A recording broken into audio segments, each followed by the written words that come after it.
根据 ATF 规定，一把枪只要枪管长度少于16英寸，并且设计为单手使用，这把枪就可以叫做 pistol。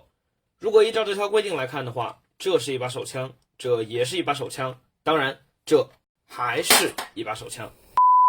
包装写着摇乐蝎式水弹枪，送的东西依然是电商老三样。首先来看到比例的问题，对于这把发射器，论坛里面一直有扩比的说法，而实际测量后，整枪长度不带消音器为290毫米，而根据枪炮世界所提供的资料来看，蝎式的真铁长度为270毫米，扩比实锤了。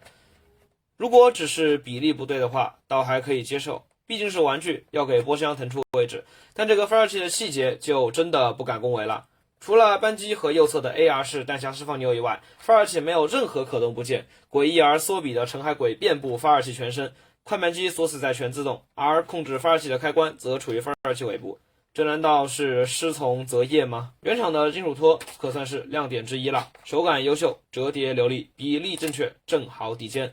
不过在收纳时存在有上下松动的问题，固定方式非常不靠谱。同时，由于折叠托本身的宽度太小，很多瞄具在安装后会直接卡住折叠托，动弹不得。不过至于这个缩比的上道柜，我估计也不会有人愿意往上面装瞄具。发射器原厂自带弹鼓，但也带来了一个致命的问题，原本用作前握把的弹匣被弹鼓取代，而靠前的下道柜又没法安装常规的垂直握把，只能单手握持，当做真正意义上的手枪使用。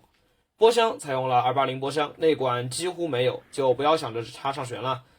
射速每秒在15发左右，初速30出头，散布天女散花，也许只有在 CQB 的场地里才有一战之力吧。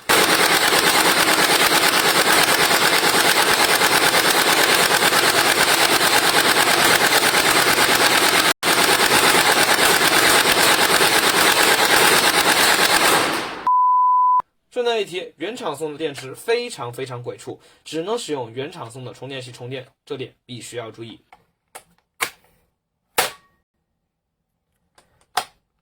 在 AR 满天飞 AK 烂大街的2019年，追求一把型号冷门的发射器简直难如登天。这款发射器虽然只是儿童玩具，但至少在水弹多样化的道路上又进了一步。希望2020年水弹厂商能够暂时放开 AR 和 AK， 做点其他的系列，让水弹变得更加多样化。至于家里发射器太多，我可能就要出一点东西了。本期的互动问题是，你觉得水弹副武器需要满足哪些条件？在评论区下方留言，我会抽一位幸运观众送出一把蝎子。我是武棍，我们下期再见，拜拜。